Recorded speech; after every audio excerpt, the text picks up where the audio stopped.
Good evening, everyone, or buenas noches a todos. Thank you for joining us. We're very excited to have you here, and we have an amazing panel here joining us as well. My name is Maggie Landeros. I am one of the co-chairs for the Los Angeles chapter of the UC Berkeley Chicanx Latinx Alumni Association.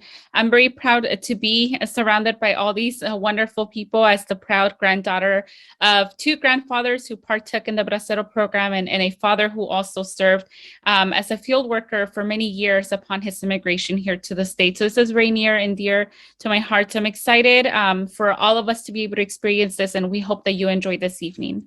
Thank you, Rosemary Maggie. My name is Max Ochoa, Cabers in the Desert Board Vice President. Thank you very much for coming to a special screening of To Live for the Harvest. A brief introduction of the OC World. OC World is a nonprofit multimedia company whose mission is to provide residents with critical information and to learn more about their communities and to provide them with the opportunity to make informed decisions. Their leadership team includes Scott Hay, a producer, and Dr. Manuel Gomez, who served as the Vice Chancellor of Student Affairs at the University of California, Irvine. Among many, many other leadership roles, Dr. Gomez is now a co-producer with OC World. The documentary To Live for the Harvest explores the early agricultural roots of Orange County and investigates recent and factors determining the disproportionate impact COVID-19 has on farm workers and their families. Our hope is that tonight's event will be a motivation to engage in meaningful conversation on how to best identify, address through a collective process, how to engage and work with vulnerable communities. As we recover from the pandemic, it is important to acknowledge, but more importantly, to know why there is unequal pandemic impact on these communities. So thank you, Max, and thank you all of you for being with us this evening. Out of respect, just quickly, for our Indigenous ancestors and to combat American amnesia, denial, and historical distortions, I have made it a practice to begin every program with a land acknowledgement of our Indigenous ancestors and their surviving nations on this land that we stand on. So let's take one moment with me to recognize the Ahashamen Nation who lived along the coast of Orange County, the Cahuilla Nation and the Agua Caliente Band who lived inland in the Coachella Valley, and the Salinan and Ohlone nations of the Salinas Valley in today's Monterey County. Thank you for taking this moment to acknowledge our Indigenous ancestors. I also want to thank all of the individuals that were interviewed, those who didn't make part of the movie or the documentary. I also want to extend a special thank you to George Tudor, who was a brave individual grower and farmer willing to be part of this documentary. And for that, I really respect his willingness to participate and to work with the community organizations in the Coachella Valley. There aren't very many that we could get. OC World is obviously very proud to be in partnering here with Max and with CLA and with the Bears in the Desert. Thank you all for being part. I also want to do two more shout outs. One big shout out from the entire OC World goes to Max for all the work and support he's been doing on behalf of this documentary. Did a lot of work in the Coachella Valley, and the entire OC World team appreciates it, Max. I also want to send out a salute, un saludo, greetings to all the good friends that we have out there. I know there are many of you there in cyberspace joining us because of your friendship. So thank you for that. Let's get down to it now, okay?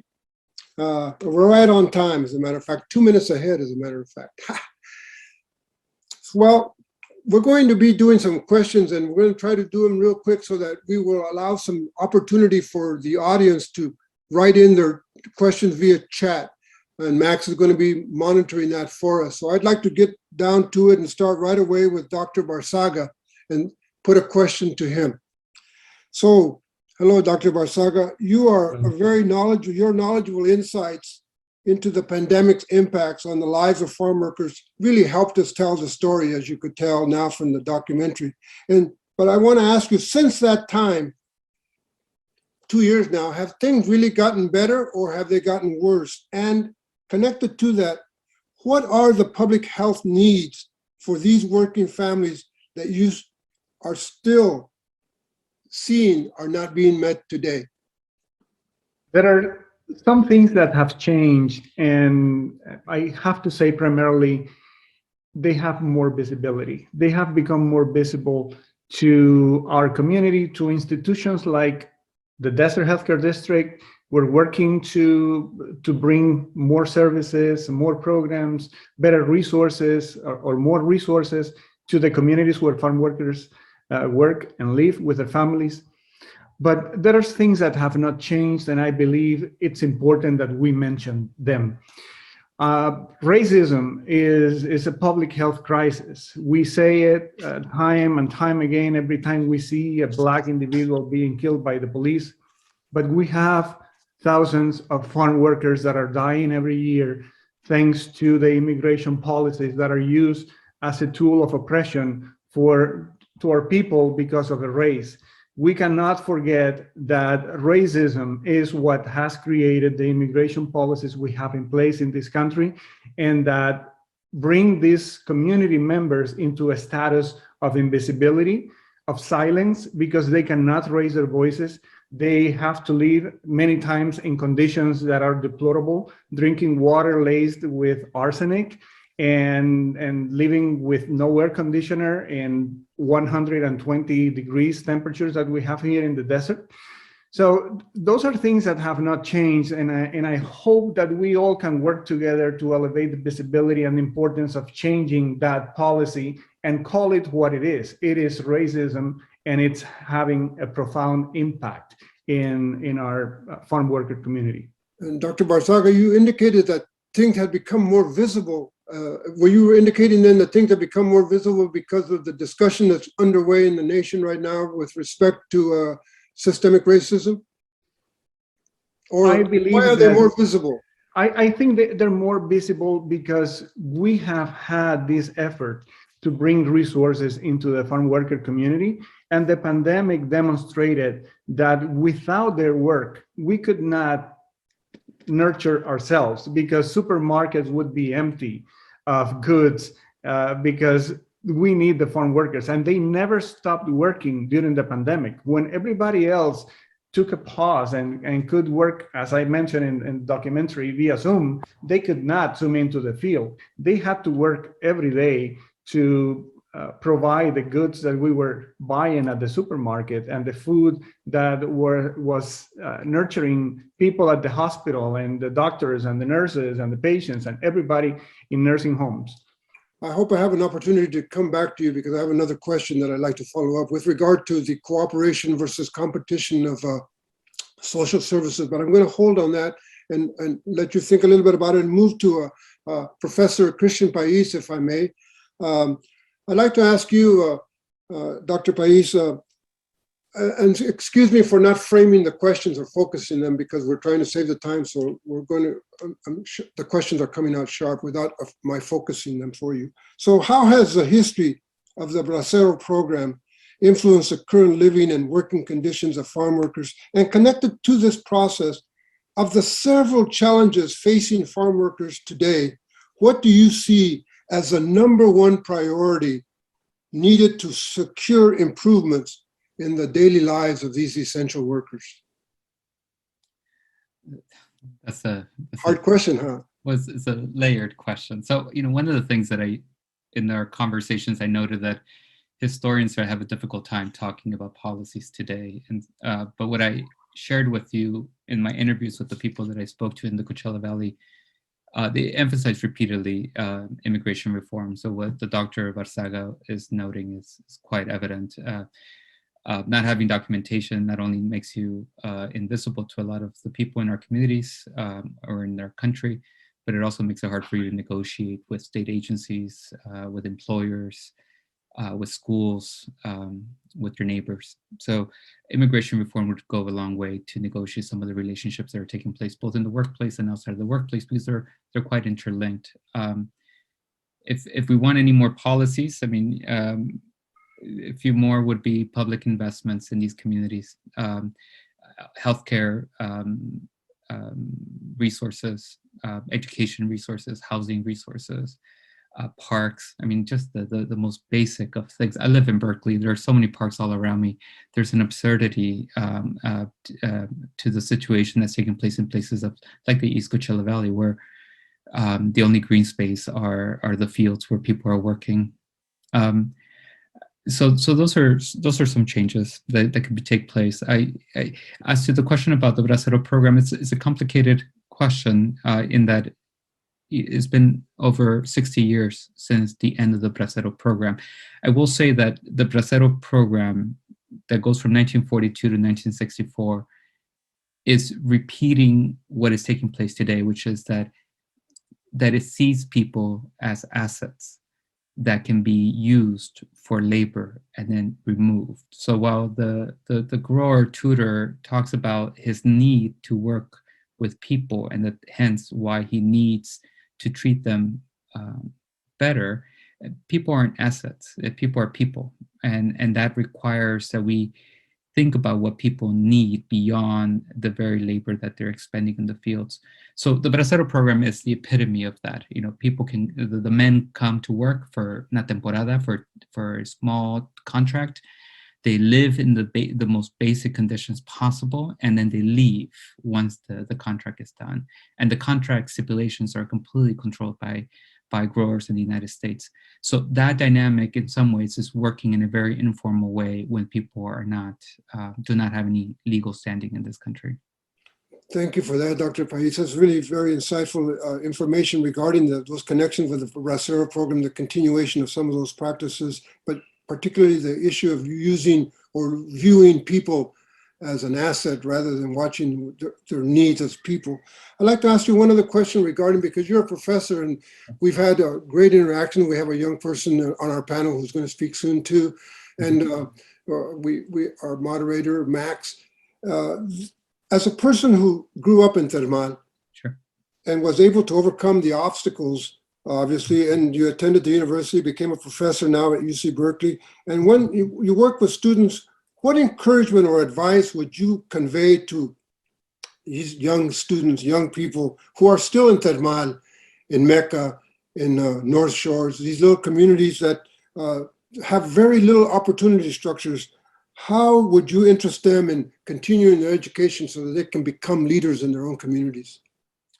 Well, you know, I'd like to better direct the question to the people who are already in the universities, in that oftentimes my students at Berkeley they feel like there's a tension between how they can serve their communities and what they wish to do in their lives, what moves them. And what I usually tell my students is that we need everybody to get involved. We need doctors, we need filmmakers, we need professors, we need environmentalists who do work on the environment, we need lawyers, we need housing designers, we need musicians, we need every single conceivable human being to do whatever it is that moves them and then to share it to the collective. It is hard, I think, in some ways to speak to the younger kids who are dealing with such profound disparities and speak about grit, you know.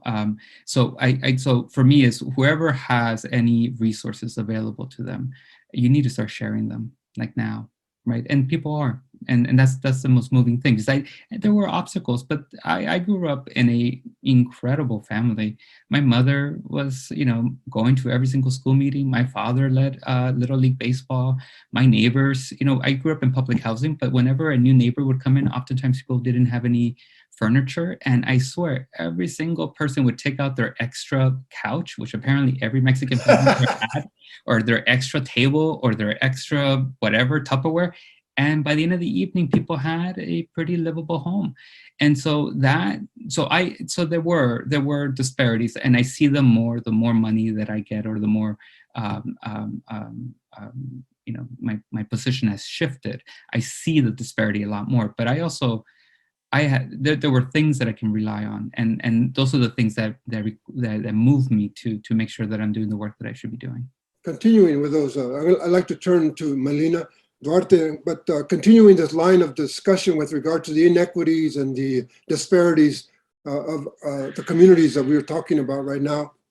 Melina, you were born in Coachella Valley, and you also left for the university education, and you've returned, And now I would like to ask you, how do you see, now that you've got this education behind you, how do you see things differently in your own hometown now that you are back home and you're from when you were growing up in this town? And I want you to connect that response to, can you also tell us what are some of the fundamental disparities with regard to internet access, computer literacy, et cetera, that may have prevented farm workers and families and communities from actually even obtaining the kind of public health services that they needed?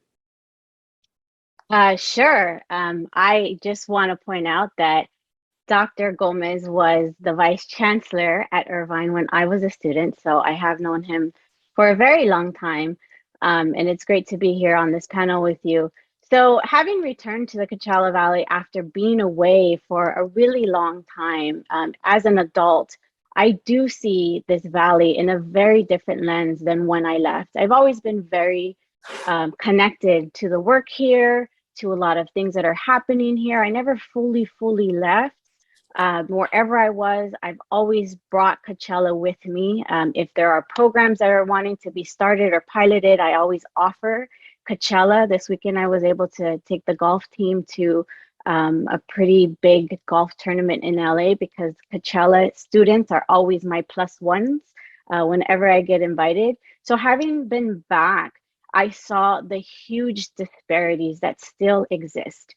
Growing up here, you don't see it, you're in it. You don't understand the differences in economic statuses across the valley, even 5-10 miles away from your house. As an adult, you see it and you see where the pockets are and you see the policies that are in place to keep pockets in certain areas. So I think one of the things that I really saw was the county rolled out the vaccine initiatives and you had to sign up. The spots were pretty much out in the first 5-10 minutes. How do you expect a farm worker, an older person, our viejitos, to sign up online? Even though they were eligible, those spots were gone. So there was a huge disconnect in the technology, even with our adults, on how to sign up. The questions were, there were 20 questions that were very complicated and asked some pretty detailed information that an average person, especially who doesn't speak the language, was completely going to miss. So I did get to work with the Desert Healthcare District, and I was having a conversation, we'll say, I was really venting or complaining to Alejandro Espinosa from the Desert Healthcare District about this huge disparity. And I had volunteered at the church, the Catholic Church, to sign up folks. And so through that conversation, we came up with a plan on how to make it easier to get folks to just to physically come and sign the paperwork. Why did they have to fill this out online when we still ask them for information at these centers? So taking those barriers out, taking away the email requirements. People don't have emails. If they do, they don't know them, but they know their phone numbers. So we created a system where everything was via text message. We could send a message in English and in Spanish. We had the promotoras calling them to confirm their appointments, reminding them of their appointments. Every time we sent a text message, they were able to call that number back and ask questions. And I fielded so many calls during the whole process of, can I bring extra people? What do I need to bring? Can I get there earlier because I have to work? So being able to offer assistance to folks that would not have come without that extra support was a huge gap that frankly the county missed. And because their system wasn't designed for the entire county, it was designed for a subset of that county.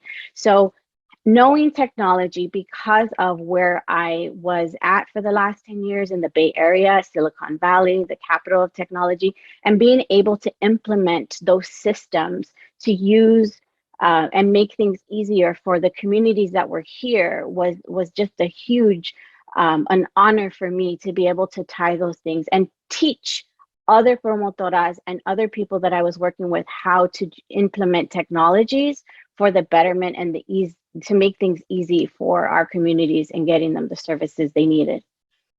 Thank you. Thank you so much, Melina. Again, I hope we're getting some questions on the chat room, but I'm going to turn now to Assemblyman Rivas and ask him a couple of questions. And then we may be able to come back if we don't have questions on chat, which I do have questions for each of you still. So I can come back to Conrado. Okay, Assemblyman Robert Rivas, as chair of the Agricultural Committee, and really what's so beautiful, as you noted, his grandfather was a bracero. And here we have an individual whose grandfather was a bracero, who's the chair of the Agricultural Committee in Sacramento. The poetic justice of that just is amazing. Thank you a lot for that, Assemblyman Rivas. So as a chair, what key lesson did you learn regarding the California efforts to address the health needs of farm workers during the pandemic crisis last year, or the last couple of years? And will you be able to also, in connection to this, share with us your 2022 legislative priorities related to meeting the continuing challenges facing farm workers and their families in California? Absolutely. Well, appreciate the opportunity to be with you all, and Doctor, it's great to see you. And I really appreciate you mentioning my appointment as the chair of Ag Committee in the State Assembly. I'm very thankful to Speaker Anthony Rendon for giving me that opportunity. And I think to be first, to be absolutely clear, this is my 4th year as a member of the California State Assembly. And the very first bill I introduced as a new member of the California State Legislature back in 2019 was Assembly Bill 1783. It was the Farmworker Housing Act of 2019. And then the reason I mentioned that, because for me, it didn't take an unprecedented global pandemic to begin to advocate for and fight for California's farm workers. And for their families. Like so many other Latinos here in our state, I come from an immigrant farm working family. And in fact, in California's 172-year history, I'm the very first California State Assembly member to have lived and grown up in migrant farm worker housing, and now chair and lead the Assembly Agriculture, the committee. And so it's very special, but really my focus has always been on those values that were instilled in me by my immigrant farm working family, to always fight for the most vulnerable in our society, the most vulnerable here in our state, in the district I represent, which are our farm workers. For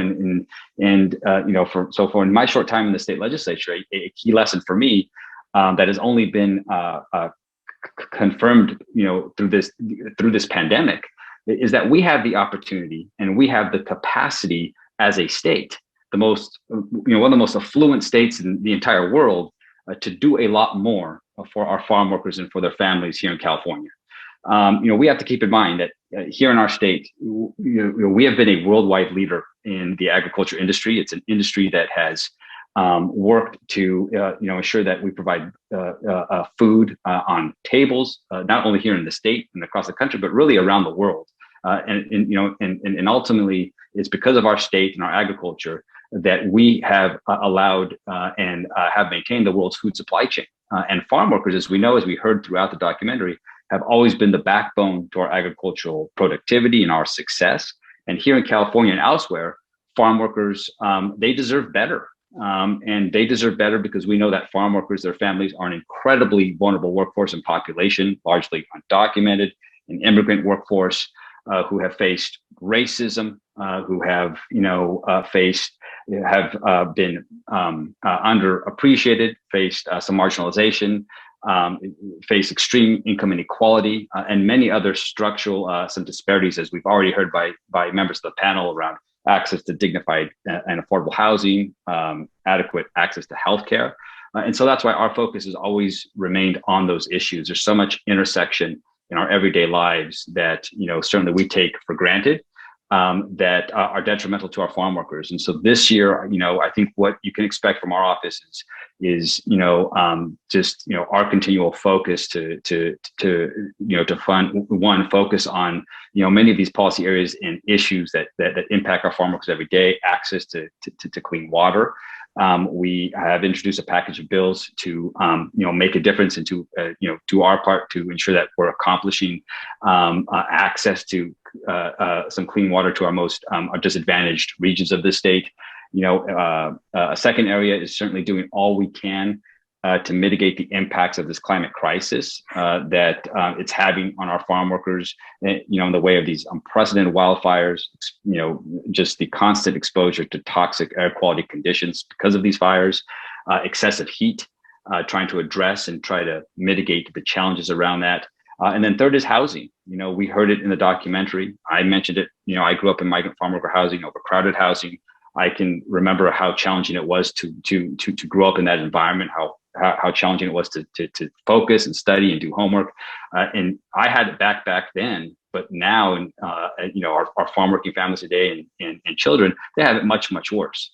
And so, we're going to continue to push to try to secure some dollars in the state budget to construct farm worker housing. But I think the main purpose of our work this year is going to be trying to understand and quantify this problem. There's such a lack of data. We know that farm worker housing is a crisis in the state. It's a humanitarian crisis. Many of our farm working families who they live in third world country conditions, which is absolutely unacceptable in a state like California, and we've got to fix that. And so trying to work and commission a statewide farm worker housing study so we have a baseline to work from, and so we can ensure that we can do more to solve this urgent problem. Wow, Assemblyman Rios, that was really great, and also really good to learn about your ongoing new priorities for 2022. I'd like to connect that. You mentioned this notion of third world conditions, kind of shocking in a way, right? In California, but in our rural areas, we may have conditions that are comparative to other third world situations. I'd like to turn to Conrado Barzaga, and actually I have a two-part question for you again, Dr. Barzaga, and then you were educated in Cuba, you worked in Latin American countries, so I'd like to give you an opportunity to briefly just share a few of the possible insights that you may have of a comparative nature to what you experienced as a doctor in those countries and what your experience has been in the Coachella Valley. And connected to this, I would like to see if you could comment a little bit on the importance of cooperation or collaboration across sectors to address the needs of farm workers. Thank you, Manuel. In my working in Latin American countries, especially in Cuba and Bolivia, I saw similar conditions because farm labor and that type of work leads to those conditions of labor. However, there were some very clear distinctions, both in Cuba and in Bolivia, where I worked with similar populations. They had a sense of belonging that it's very difficult for the farm workers' labor that we have, or workforce that we have here in the United States because of the immigration status. That creates a separation. It creates a new conditions of slavery that we don't see in other countries, and that is very sad. That is a great distinction that I have to make. And the other thing that makes it different is that we have here in the United States, and this is on the positive lens, we have a rich civic participation of so many not-for-profit organizations that contribute to the well-being of so many different groups. And that has been one of the greatest assets we have had in this work here in the Coachella Valley. Yes. I have to start by mentioning that one of the greatest assets we have had has been Alejandro Espinosa, who is also showcased in the documentary. Being a Coachelano, he's someone from the land who knows exactly the territory. He knows who is who, and he knows exactly who to work with. And it was wonderful to see so many organizations coming together when we had that call to action to provide resources to different communities in the Coachella Valley that joined us in that effort. And I have to mention Visión y Compromiso, Alianza Coachella Valley, Pueblo Unido, Youth Leadership Institute, Líderes Campesina, TODEC, El Sol, all those organizations, which are not nonprofit, community-based organizations here in the Coachella Valley, joined us in the effort and created the Coachella Valley Equity Collaborative. And the wealth of knowledge, the deep understanding of the different communities in the valley, their ability to see through their eyes, to know their culture, their language, and as somebody mentioned, they don't. In some cases, they don't even speak Spanish. We have communities that speak Purépecha, so we had to reach out to that subsegment of our population. That it's very important because most of them are farm workers. And also they live with their family, with their little children, that they all had needs and housing needs, food needs, you name it. And through different organizations that provided different solutions or envisioned different solutions that we could implement to bring resources to different sub-segments of the farm workers community. Either the children, the older adults, the younger, healthier workers in the fields, and also making the connection with the growers. That was significant because it created that cross-sector collaboration that without those institutions and without the work of Alejandro to bridge and create that cross-sector collaboration between government entities, not-for-profit, non-governmental entities, and the growers community, we were able to create the scaffolding, the architecture to bring all these resources into the farm workers communities.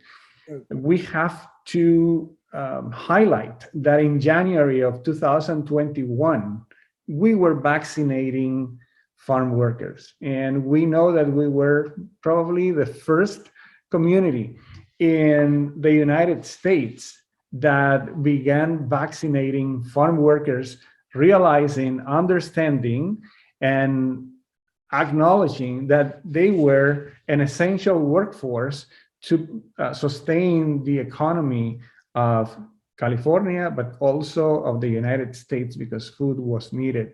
And all those organizations were very successful and very helpful in creating those conditions and building the infrastructure that allowed us to work in different communities throughout the Coachella Valley to vaccinate, to provide other resources, and to help protect this valuable workforce and this valuable community. Thank you for that beautiful, comprehensive analysis and answer to this overall issue of cooperation and competition and collaboration, particularly the utilization of nonprofit organizations. That's so important.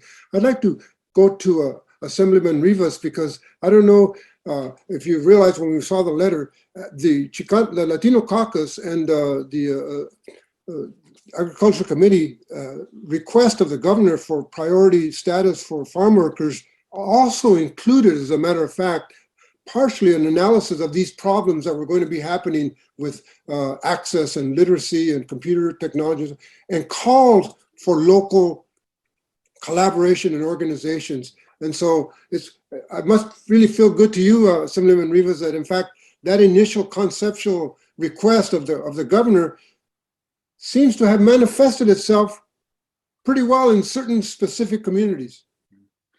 Yeah, very thankful that the governor did respond. It took a high level of advocacy on our part. A lot of my colleagues from the caucus were the largest ethnic caucus of any state legislature in the country. But certainly we advocated very early on, understanding the impacts we're experiencing locally and in agricultural regions across the state, that we had to address what we're experiencing locally very differently. It was so much more than just opening up a mass vaccination site. It was, leveraging partnerships with some trusted organizations, nonprofits, our community healthcare clinics, people like Max Cuevas, who was in the documentary, really led the effort in our region to support our farm workers every step of the way, to address their health needs, to educate them and then finally to ensure that they were getting all the supports they needed and education they needed to get vaccinated. And so this is an ongoing effort, but it's taken a lot of work. It's non-traditional. This is a hard to reach population. And so, our message to the governor is this is going to require us to think outside the box as a state and provide these unique regions and these communities with resources to accomplish the goal of supporting our most vulnerable. Thank you for that. I'm going to pause here. We're at 8:09, so I have 1 minute free before we get to 8:10. But I wonder if we have any questions, Max, from the audience that you'd like to pose to anyone on the panel? Or I've been looking at the chat. I don't see any questions. I see a lot of beautiful comments and communications. If there's not a question, we can go to it. Yeah, go ahead. Well, first I'll wait if there is, Max. No, there are no questions. You can go ask the next one. Okay, yeah, I was looking at the chat. I'd like to respond a little bit to some of the chats. So thank you for all the individual responses to the ongoing discussion and particularly the documentary.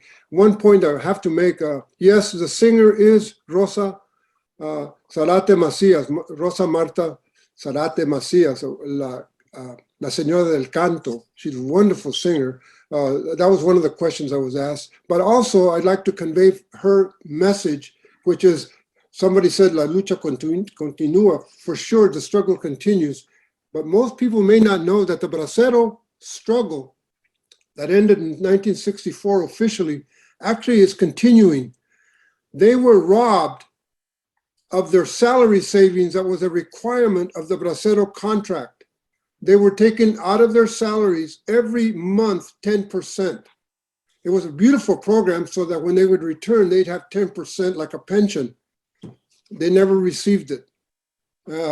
It's a battle between the Mexican government and the American government right now. The Braceros are asking for information from the American government that is not being provided regarding the contracts, and the Mexican government is not paying attention to the Braceros either. They got ripped off. So that struggle is ongoing. I want everyone to know. And Rosa, I hope you're happy I made the message. And I'd like to stop for a second before I conclude with my remarks and also with Max's, and ask if any of you would like to say any one last thing very briefly. Each of you have 30 seconds. Nothing? If you want to say anything else. But we're at we're at 8:11, so your chance is over. I'd like to offer just a couple of remarks, to tell you the truth, because we really do want to end at 8:15 and be truthful to everybody. I would like to. I said that I suspect that over 70% of people from Mexican background were connected to farm workers, as we are, and so that this documentary is very moving and very important to all of us. But I don't think we cannot measure our progress by their continued marginalization as our community. In fact, I think there may be a mirror of our actual powerlessness, though we look more powerful when we look at our farm workers, but in fact, we are one community that continues to remain invisible in the political discourse of our country. And we need to do something about that. We also are aware of a major kind of national political polarization crises related to the news, related to factual information. So-called, now we argue between what is fake and what is real. I just want to conclude with you by saying that if you're interested in these kinds of stories, if you want to support these kinds of stories, please follow us on ocworld.org. We need help, we need support, and we need volunteers, straight out. And also, I think we need to attack this issue of creating information that creates bonds, rather than having the information distribution divide us into and fracture us into more and more divisions, which is what more or less is happening now with even our corporate news. Everybody's in a bubble. We may be in a bubble too, but our bubble has to grow and become connected to much other bubbles, to go with Max's collaboration theme. I'm going to stop and let Max conclude the program because I imagine he has some comments as well. Max? Yes, Maggie? Yes, thank you all very, very much. We definitely want to be mindful of everyone's time, but first, I want to give everyone on the panel a big thank you on behalf of Cal Bears in the Desert, the Chicanx Latinx Alumni Association, the California Alumni Association, and everyone here present. Thank you for your insight. Thank you for sharing your personal stories and how personal this work is. This has to be or feel personal to some extent, in whatever way we can connect to continue to really drive this forward. So we're really, really thankful to all of you. We also want to extend our gratitude to all of the folks who joined us this evening and those who are going to watch this recording in the near future. And we hope that you see the urgency that is needed to really mobilize and support everyone who is connected by in some way or another to our farm worker community. So again, thank you. We will continue to post information on the Cal Bears and the Desert.org site, and we'll post it in the chat right now. So please continue to monitor the website for updates, as well as connect with us in any way, shape, or form as we continue again to come together and really create space, not just for dialogue, but create space for mobilization as we support it from worker communities.